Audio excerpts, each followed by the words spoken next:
بسم اللہ الرحمن الرحیم۔ معزز سامعین، السلام علیکم رحمۃ اللہ وبرکاتہ۔ پل صراط کا منظر اور رستہ، جنت میں جانے کا رستہ۔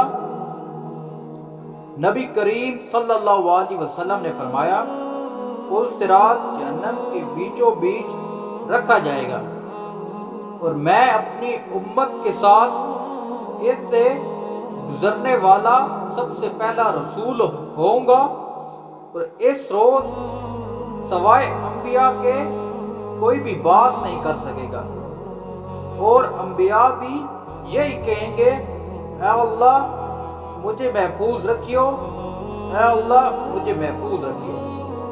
اور جہنم میں سادان کے کانٹوں کی طرح آنکھ ہوں گے۔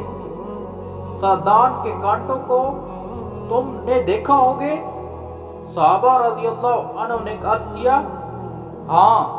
آپ صلی اللہ علیہ وسلم نے فرمایا، تو وہ سادان کے کانٹوں کی طرح ہوں گے، البتہ ان کے طول و عرض کو سوائے اللہ کے کوئی نہیں جانتا۔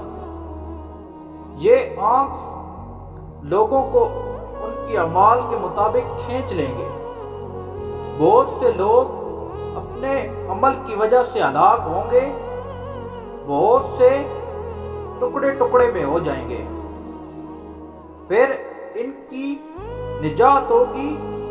جہنمیوں میں اللہ تعالیٰ جس پر رحم فرمانا چاہے گا تو ملائکہ کو حکم دے گا کہ جو خالص اللہ تعالیٰ کی عبادت کرتے تھے انہیں باہر نکالو۔ چنانچہ ان کو وہ باہر نکالیں گے۔ صحیح بخاری